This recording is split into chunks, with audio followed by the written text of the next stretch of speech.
Imagine this. You deposit $100 in your bank account today. Tomorrow, someone across the country gets a loan to start a small cafe using part of that same money. At the same time, your money is still safe, accessible, and even earning interest.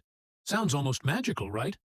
That magic is actually the U.S. banking system at work, a powerful network that keeps the economy moving every single day. At its core, the U.S. banking system is designed to safely store money, move it efficiently, and help it grow. It operates through a combination of banks, regulators, and the central bank, each playing a specific role. 1. Types of banks in the U.S.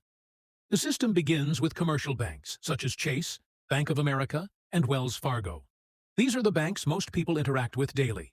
They accept deposits, offer checking and savings accounts, provide debit and credit cards, and give loans for homes, cars, and businesses. Next are credit unions, which are similar to banks, but are nonprofit and owned by their members. Because of this, they often offer lower fees and better interest rates. Then there are investment banks, which operate differently.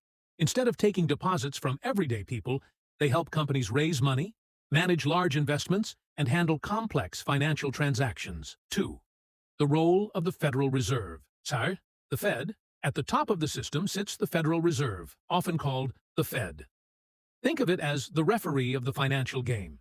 The Fed doesn't serve regular customers. Instead, it oversees banks, controls the money supply, and keeps the economy stable. One of its most powerful tools is setting interest rates. When the economy is slow, the Fed lowers interest rates to encourage borrowing and spending. When inflation is too high, it raises rates to slow things down.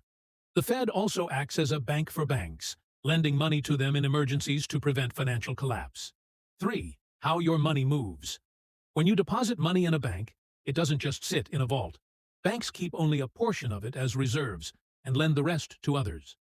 This process is called fractional reserve banking, and it allows money to circulate through the economy, funding homes, businesses, education, and innovation. To protect depositors, the U.S. government provides FDIC insurance, which guarantees deposits up to $250,000 per person, per bank.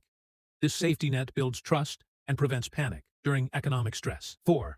Why it all matters. The U.S. banking system is like the bloodstream of the economy. It moves money where it's needed, supports businesses, creates jobs, and helps individuals achieve goals like buying homes or starting companies. When it works well, the economy grows smoothly. When it fails, as seen during financial crises, the impact can be severe. In short, the U.S. banking system isn't just about money. It's about trust, stability, and opportunity. Every swipe of a card or tap on a phone connects you to this vast, carefully balanced financial machine working behind the scenes every day.